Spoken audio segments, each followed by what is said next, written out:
Hello everyone, welcome to my YouTube channel Fancy Learning Learn with Fun. My name is Fancy Rajpapa. Friends, आज मैं आपके लिए लेकर आई हूँ क्लास 10 से एक और इम्पोर्टेंट चैप्टर जिसका नाम है 2 स्टोरीज अबाउट फ्लाइंग। तो फ्रेंड्स, इस वीडियो में हम पहला पार्ट कवर करेंगे जिसका नाम है हिज फर्स्ट फ्लाइट, जिसके राइटर का नाम है लियाम ओ फ्लैहर्टी।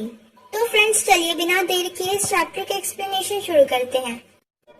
यंग सीगल अपने लेज पर अकेला था। उसके 2 भाई और उसकी बहन एक दिन पहले ही उड़ गए थे। वो उनके साथ उड़ने से डरता था।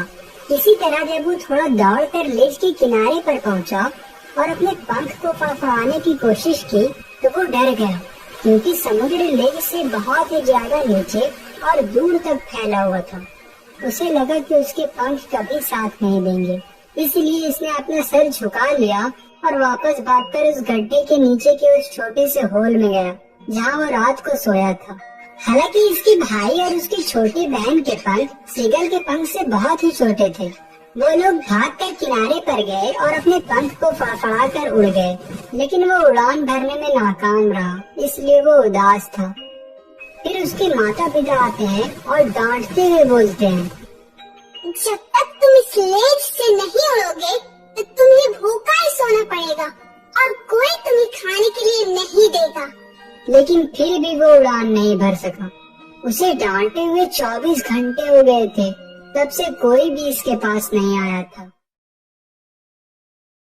एक दिन पहले पूरा दिन इसने अपने माता पिता को अपने भाई और बहन के साथ उड़ते हुए देखा। उन्हें सही से उड़ने का तरीका सिखा रहे थे। उन्हें सिखाया कि कैसे लहरों को पार करना है और मछली को पकड़ने के लिए गोता कैसे लगाना है।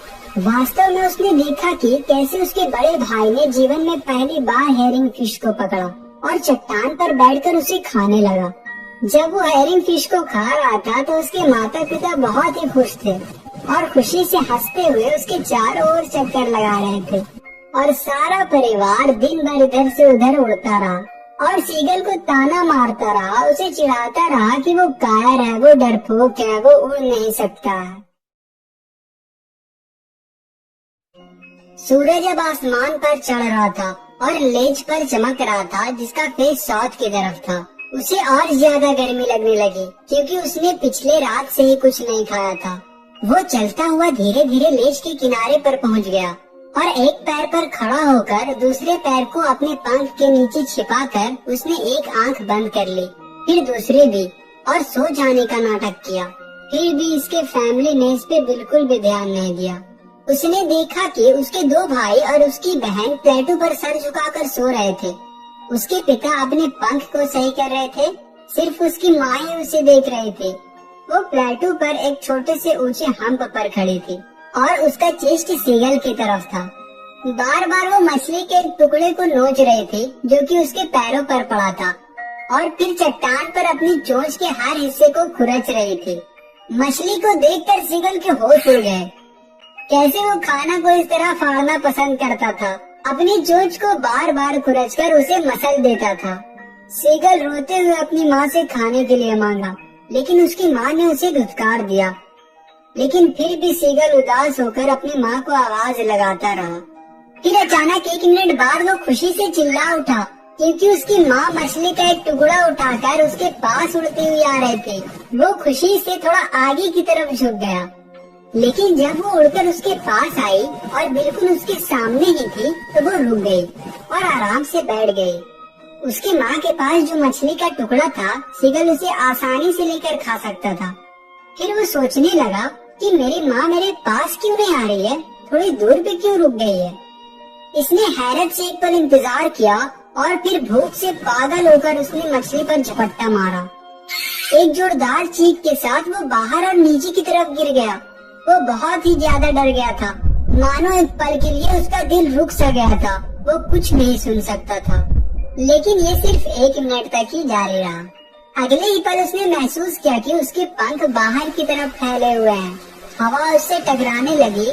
वो अपने पंख से हवा को काटता हुआ महसूस कर सकता था। वो अब सर के बल नहीं गिर रहा था, वो धीरे धीरे नीचे और बाहर की तरफ बढ़ रहा था। उसे अब बिल्कुल भी डर नहीं लग रहा था, उसे बस थोड़ा चक्कर आया। फिर उसने एक बार अपना पंख फड़फड़ाया और वो ऊपर की तरफ उड़ गया। उसकी माँ उड़ती हुई उसे पीछे छोड़ दी। इसके पंख ने जोरदार शोर मचाया। सीगल एक और आवाज के साथ जवाब दिया। तभी उसके फादर खुशी से चीखते चिल्लाते उसके ऊपर से उड़ रहे थे। उसने अपने दोनों भाइयों और बहन को अपने चारों तरफ घूमते उड़ते और गोता लगाते हुए देखा।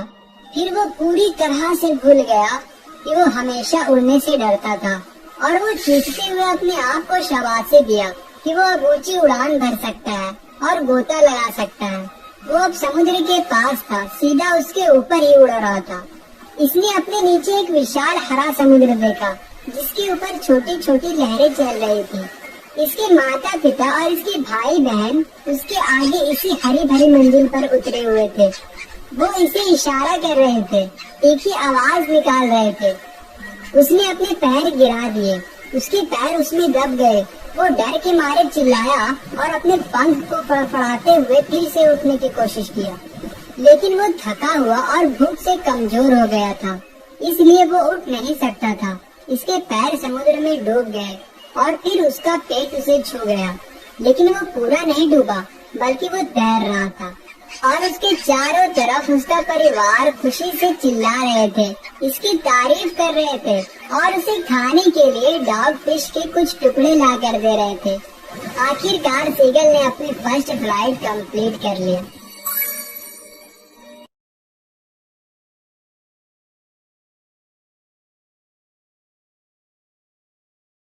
से उठा हुआ और ऊपर लगभग प्लेन है, इसे प्लेटो बोलते हैं। और जो बाहर की तरफ निकला हुआ हिस्सा है इसे लेज बोलते हैं। और लेज के सबसे आखिरी पार्ट को ब्रिंग कहा जाता है। प्रीनिंग मतलब होता है पंख को सही करना। ये है हेरिंग फिश और ये है डॉग फिश। डाइव का मीनिंग है गोता लगाना। सिंपल लैंग्वेज में समझाएं तो बर्ड मछली को पकड़ने के लिए जो डुबकी लगाते हैं।